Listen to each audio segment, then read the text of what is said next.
El movimiento de resistencia islámica del Líbano, conocido como Hezbollah, manifestó estar preparado en caso de que Israel busque iniciar una guerra total contra este movimiento.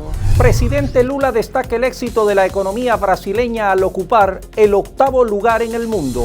Presidente Nicolás Maduro anunció extraoficialmente que el Papa Francisco firmó la canonización del beato José Gregorio Hernández. Privatizar la educación forma parte del programa de gobierno del candidato de María Corina Machado.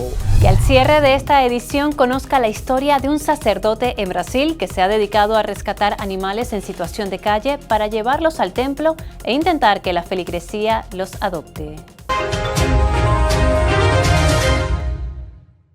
Hezbollah anuncia estar listo para una guerra total contra Israel y en Venezuela, oposición plantea la privatización de la educación pública. Bienvenidos a las noticias. Melanie. Con este panorama informativo, comenzamos de inmediato. La tensión entre Israel y el Líbano se intensificó en los últimos días. Los enfrentamientos fronterizos y el intercambio de fuego continúan aumentando el temor de una guerra abierta. Las hostilidades fronterizas entre ambas partes no cesan. Por un lado, se registran bombardeos israelíes contra el sur y el este del Líbano, y por el otro, el grupo chií libanés lanza potentes ataques con cohetes contra el norte de Israel. Ante la intensidad de los enfrentamientos, el jefe del Estado Mayor de las Fuerzas de Defensa de Israel declaró que pronto decidirán si entran en una guerra contra Hezbollah. Estas declaraciones fueron respondidas por el movimiento libanés, que afirmó estar listo en caso que Tel Aviv decida iniciarla. El ex juez y ahora senador Sergio Moro, acusado de encarcelar con pruebas falsas al actual presidente Luis Ignacio Lula da Silva, enfrenta ahora cargos por calumnias contra el juez del Tribunal Supremo Federal brasileño, Gilmar Mendes. La Procuraduría General de la República había denunciado a Moro por un video en el que se lo ve sonriendo y comentando sobre comprar un habeas corpus a Gilmar Mendes, sugiriendo que el juez del Supremo emitía decisiones a cambio de dinero. La jueza, Carmen Lucía Antúnez, respaldó la imputación afirmando que sus declaraciones, las de Moro, lesionan la reputación del magistrado. El abogado, en cambio, argumenta que estas fueron hechas en tono de broma durante una fiesta y que en ningún momento acusaron a Mendes de vender sentencias. Como se recuerda, tras su cuestionada acusación contra Lula, Moro incursionó en la política e incluso fue ministro de Justicia durante un breve periodo de Jair Bolsonaro antes de ser elegido senador por Paraná en el 2023. La Procuraduría General de la República solicitó que Moro pierda su mandato de senador en caso de que sea condenado a más de 4 años de prisión. Más de 1 millón de personas se vieron obligadas a huir de la ciudad de Rafat, ubicada en el sur de Gaza, en busca de seguridad debido a los ataques de Israel. Este dato fue publicado por la Agencia de las Naciones Unidas para los Refugiados Palestinos, que además señala que miles de familias, la mayoría desplazadas en varias oportunidades, están buscando una seguridad que no existe en la franja y que ha quedado demostrado en varias ocasiones. La agencia dijo que han recibido informes e imágenes terribles del campamento de Jabalia en el norte de Gaza, donde miles de personas no tienen más remedio que vivir entre los escombros y se refugian ahora en instalaciones de esa organización que también han sido destruidas, pero aún así logran brindarles servicios esenciales. La bienvenida del crimen organizado al triunfo histórico de la primera mujer al cargo de la presidencia de México fue la ejecución de la alcaldesa Yolanda Sánchez, tiroteada junto a su escolta cuando salía de un gimnasio en el centro del municipio Cotija, en el estado de Michoacán. Los agujeros provocados por los balazos se veían claramente en la pared de un colegio colindante junto a la iglesia más grande del municipio. Medios locales atribuyen el asesinato a los Calaveras, uno de los grupos que forman parte del denominado Cártel de Jalisco, Nueva Generación. Sánchez, militante del Partido de Acción Nacional PAN, el mismo que el de la candidata opositora Xóchitl Gálvez, fue secuestrada hace 9 meses durante 48 horas y entonces no se pidió dinero, únicamente se quería que se acaten sus demandas políticas, entre ellas el control de la policía local. La campaña electoral cerró con 40 asesinatos y con un cambio en la estrategia de los narcos que ahora buscan hacerse con el control político y policial de pequeños municipios. Se trató de la campaña más sangrienta en la historia de México. Ahora les contamos que Claudia Sheinbaum ganó las elecciones presidenciales mexicanas con un amplio margen y será la primera mujer en la historia de México que ocupe la presidencia. La candidata del partido gobernante, Claudia Sheinbaum, de 61 años de edad, obtuvo un poco más del 59% de los votos, casi 30 puntos más que su principal rival en las elecciones generales que se realizaron el pasado 2 de junio. En su primer discurso, tras la histórica victoria electoral, la presidenta electa prometió, entre otras cosas, que mantendrá la austeridad republicana, la disciplina fiscal y garantizará todos los programas sociales iniciados por el presidente Andrés Manuel López Obrador. Este 2 de junio, nuevamente hicimos historia. ¡Viva la Cuarta Transformación! ¡Viva el presidente López Obrador! Los dos candidatos presidenciales opositores reconocieron el triunfo de la oficialista, quien el próximo 1 de octubre se convertirá en la sucesora del actual mandatario López Obrador, siendo incluso la más votada en la historia del país latinoamericano. Sin embargo, ante el reclamo opositor de supuesto fraude, Sheinbaum pidió abrir todas las urnas electorales, manifestando que están seguros del resultado. La economía de Brasil, la mayor de América Latina, logró superar a Italia y se convirtió ya en la octava a nivel global por PBI, tras crecer 0.8 en el primer trimestre. Una prueba más de que estamos en el buen camino, destacó el presidente brasileño Luis Ignacio Lula da Silva. Según los analistas, el motor del despegue fue el crecimiento sostenido del gasto en los hogares debido a la mejora del mercado laboral, menores tasas de interés y a una moderada inflación, además de la continuidad de los programas gubernamentales de ayuda para las familias. Lula destacó el impulso del comercio minorista y los servicios personales ligados al crecimiento del consumo familiar, entre otros factores. La tasa de desempleo actualmente en Brasil alcanza el 7.5% en el trimestre y en febrero-abril, una disminución de 1 punto porcentual en comparación con la tasa del 8.5% en el mismo periodo del 2023. Crisis energética a las puertas de Europa. Así lo dio a conocer la directora general del Departamento de Vínculos Internacionales de la Comisión Europea, Cristina Lobillo Borrero, al intervenir en el Foro Energético de Bakú. La guerra con Ucrania, las sanciones al suministro ruso han mermado el aprovisionamiento europeo que no puede ser compensado con las ventas norteamericanas, a lo que se suma un incremento en los precios. La Unión Europea está viviendo una verdadera crisis energética. Así lo destacó la funcionaria, por lo que dijo es muy importante diversificar los derroteros de suministro de gas. Actualmente, Azerbaiyán se ha convertido en una fuente de Europa en materia de suministro de gas y se busca que estos envíos aumenten. Sin embargo, ningún esfuerzo compensa el suministro ruso, mucho mayor en volumen y en menor precio, suspendido por la presión norteamericana. En Bakú, capital de Azerbaiyán, se efectúa la 28ª Semana Anual de la Energía. Cerca de 300 compañías de 37 países participan, entre ellas 25 rusas. Y el Banco de la Reserva de la India repatrió más de 100 toneladas de oro que estaban en el Reino Unido. Esta es la primera vez desde 1991 que se regresa tanto oro al país. El diario The Times of India reseñó que fuentes oficiales les informaron que la transferencia a ubicaciones dentro del país se debió a razones logísticas y también para un almacenamiento diversificado. Desde hace unos años, el Banco Central Indio comenzó a comprar oro y las existencias se estaban acumulando en el extranjero, por lo que se decidió llevar parte de las reservas del metal amarillo a sus bóvedas nacionales. Según los últimos datos, a finales de marzo de 2024, el Banco de la Reserva de la India tenía 822.1 toneladas de oro, de las cuales 413.8 toneladas estaban en el extranjero. Miles de pacientes con cáncer en el Reino Unido podrán acceder a una serie de ensayos clínicos de un nuevo tipo de tratamiento que utiliza vacunas para combatir la mortal enfermedad. Hasta el momento, 30 hospitales ya se han registrado en la plataforma de lanzamiento de la vacuna contra el cáncer.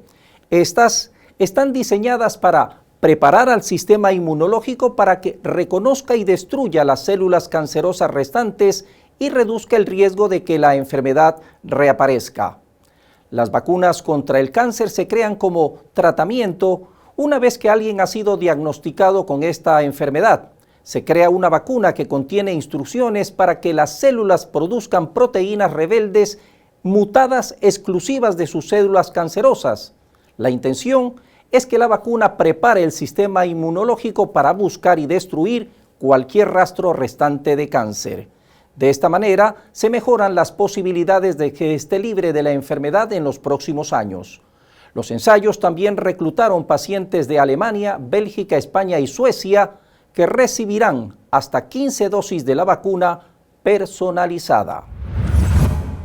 La siguiente noticia es muy esperanzadora porque por primera vez en el mundo se ha podido curar la diabetes de un paciente mediante terapia celular. Se trata de un hombre de 59 años que padecía diabetes tipo 2 desde hacía 25 años y que necesitaba múltiples inyecciones de insulina al día. En julio de 2021, un equipo de científicos y médicos chinos lograron realizar un innovador tratamiento basado en la implantación de nuevas células que sustituyen aquellas dañadas por la enfermedad. Luego de 11 semanas de terapia, el paciente ya no necesitaba insulina externa y después del año dejó de necesitar medicación oral para controlar sus niveles de azúcar en sangre. Ya lleva 33 meses sin insulina y no toma ningún otro medicamento, siendo el primer caso en la historia de una aplicación exitosa de este tipo de tratamiento, dándole esperanza a otras personas que luchan contra esta enfermedad. Y China hace historia en la exploración espacial. El Chang'e 6, su sonda lunar, despegó con éxito desde la superficie lunar, trayendo muestras de su cara oculta, un hecho inédito en la exploración espacial. La misión adoptó dos métodos de muestreo. Uno, el uso de un taladro para recoger muestras subsuperficiales y dos, la toma de material presente en la superficie con un brazo robótico. Las muestras fueron recogidas de forma automática en diferentes lugares. Durante la recolección y el embalaje de las muestras, los investigadores llevaron a cabo una operación simulada en un laboratorio en la Tierra, basándose en los datos de detención enviados por el satélite de relevo, proporcionando un importante apoyo para la toma de decisiones y las operaciones en todos los pasos. Tras el análisis del suelo lunar, la sonda desplegó una bandera china en la Luna. El despegue autónomo del módulo de ascenso desde la cara oculta fue logrado por sensores especiales y de comunicación. El módulo de ascenso con las muestras entró en órbita lunar según la agencia y el viaje de retorno a la Tierra tomará unas 3 semanas.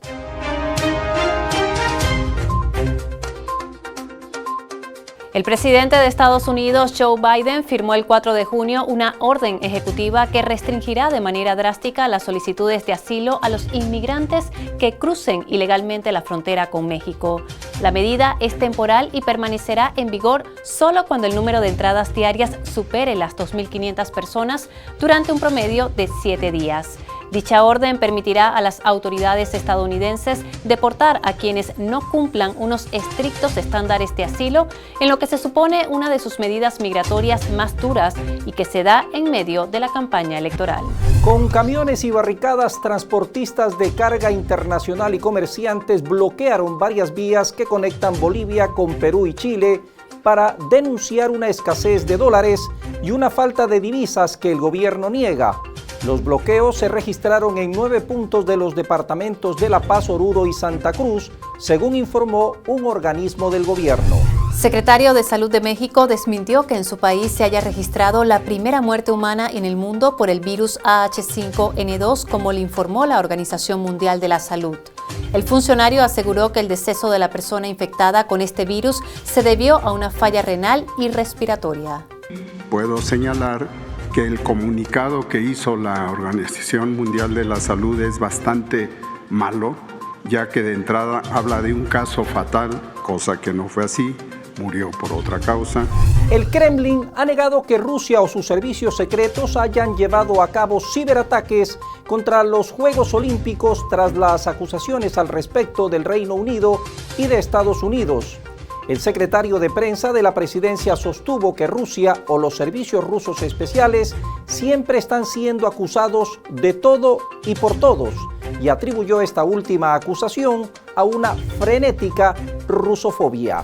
El presidente de Argentina, Javier Milei, dijo que despedirá a 50.000 empleados públicos más como parte de su plan de ajuste. Esta cifra se suma a las 25.000 personas que ya han sido despedidas de la administración pública. En materia de contrato vamos a terminar echando 75.000 personas, ya llevamos 25.000.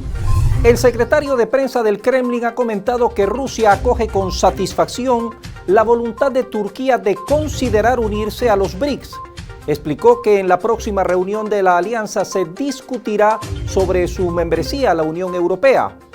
El ministro de Asuntos Exteriores turco ha insinuado en una visita a China la consideración del país de unirse a la alianza. Eslovenia reconoció oficialmente a Palestina como Estado soberano e independiente. La propuesta presentada en el Parlamento contó con 52 votos a favor y ninguno en contra en una Cámara de 90 escaños. El resto de los legisladores no estuvo presente en la votación. Eslovenia, país miembro de la Unión Europea y de la OTAN, se suma a España, Noruega e Irlanda, que tomaron la misma decisión el pasado 28 de mayo. Ya suman 147 las naciones que reconocen los derechos de Palestina como Estado-nación.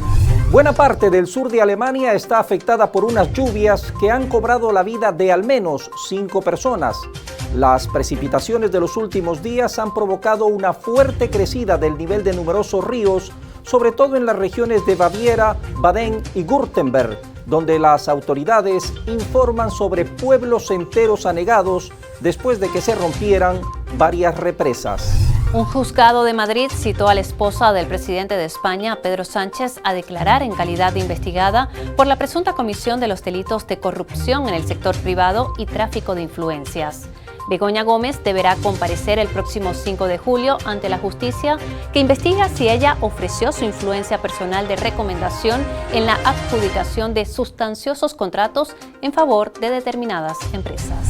Los votantes de Arizona tendrán en sus manos el futuro de la iniciativa de ley que convierte en un delito estatal cruzar la frontera de manera irregular, luego que fuera aprobada por la legislatura estatal. La mayoría republicana optó por buscar en las urnas su último recurso para sacar adelante este proyecto, después de que la iniciativa fuera vetada por la gobernadora de Arizona, la demócrata Katie Hobbs, en abril pasado.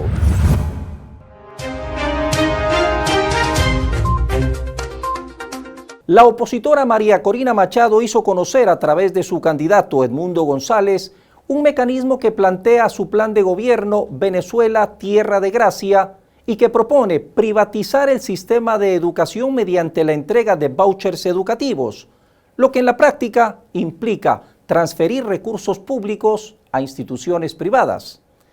El modelo, implementado en países como Chile, Argentina y Suecia en los años 90, genera desigualdad en el acceso a la educación y busca privatizar el sistema con su consecuente falta de oportunidades. Machado plantea, mediante este sistema también promocionado por Milei en la Argentina, una supuesta educación de calidad, mejor salario para el gremio docente y programas para fortalecer el sistema educativo y escuelas en excelentes condiciones. El presidente de Venezuela, Nicolás Maduro, reveló que fuentes en el Vaticano le informaron que el Papa Francisco firmó la canonización del beato José Gregorio Hernández. Incluso aseguró tener un video que lo demuestra. Esperemos que la hagan oficial, porque mis buenas fuentes en el Vaticano me han informado que el Papa Francisco firmó la semana pasada la canonización de José Gregorio Hernández.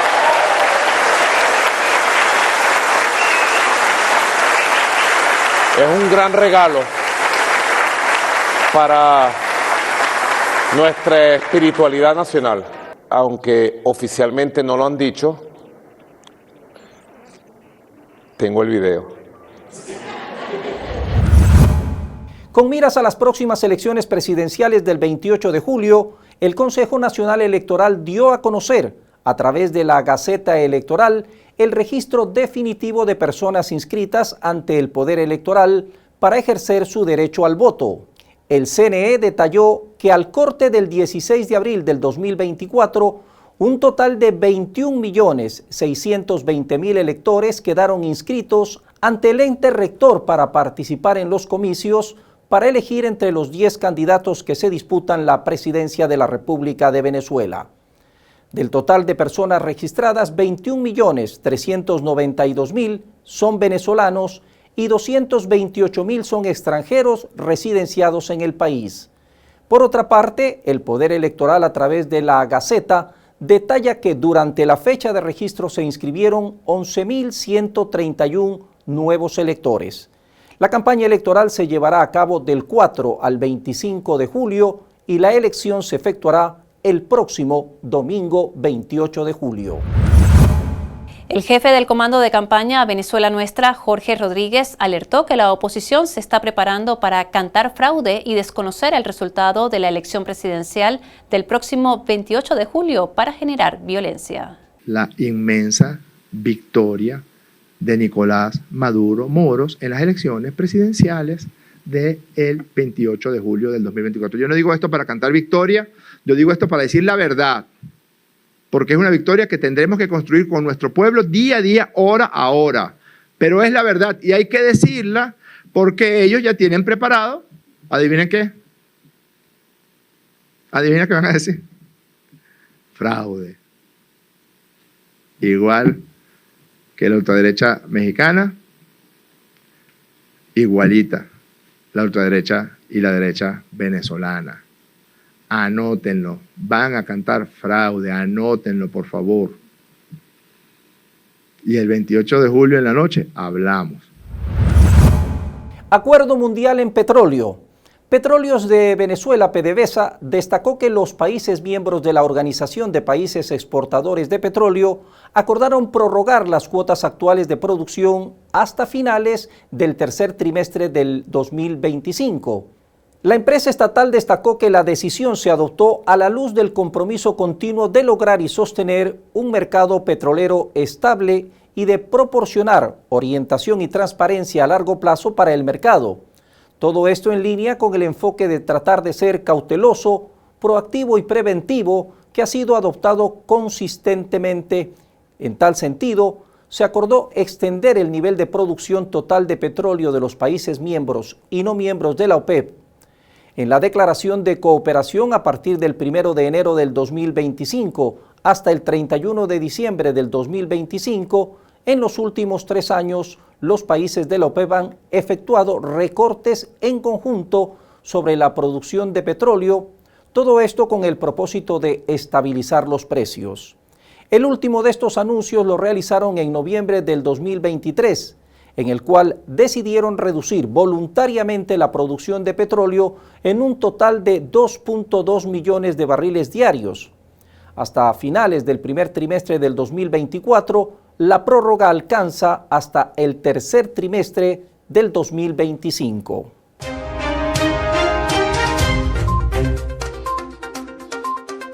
Venezuela organizará la Serie del Caribe 2026. El torneo internacional se jugará nuevamente en Caracas y La Guaira antes de lo previsto, luego de llegar a un acuerdo con la Confederación de Béisbol Profesional del Caribe.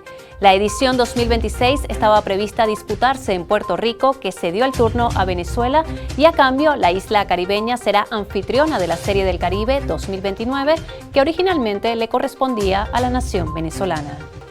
Quiero felicitar a Venezuela por haber logrado en tan poco tiempo repetir una experiencia exitosa, añorada, se los voy a decir, añorada por todo el mundo del béisbol de la región. El presidente de Venezuela, Nicolás Maduro, solicitó públicamente a España la entrega a la justicia venezolana de los asesinos materiales que torturaron y quemaron en público, de acuerdo a los videos de la muerte de Orlando Figuera, joven quemado vivo en una protesta antigubernamental en 2017 y quien se convirtió en su opinión en un símbolo de un crimen de odio y de fascismo. Gobierno venezolano aprobó casi 6 millones de euros para la inmediata rehabilitación y restauración de iglesias en el país y dotarlas de los recursos para que puedan funcionar correctamente.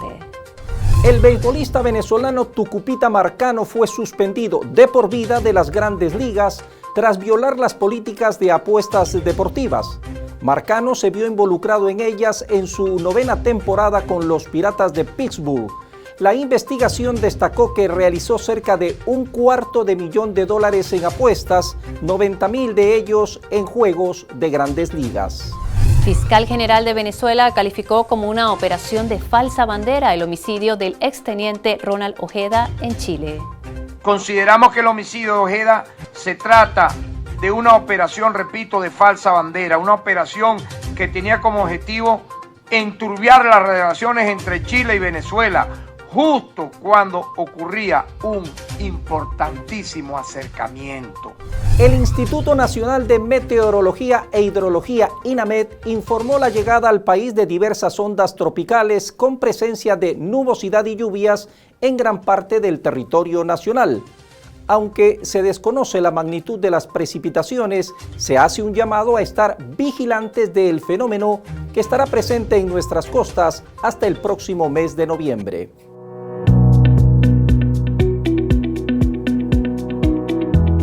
En esta edición de Lo Positivo queremos compartir la historia de un sacerdote en Brasil quien se ha ganado el reconocimiento y la admiración de miles de personas por su gran labor con los animales.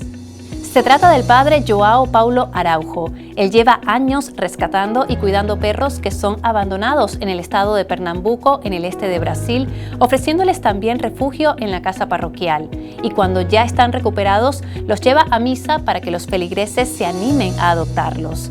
Esta labor ha sido aplaudida por muchas personas y aunque parezca extraño, también ha sido criticada por otras. Sin embargo, el padre siempre destaca la importancia de darles abrigo y amar a todos los seres, incluida la naturaleza y los animales que son creaciones de Dios.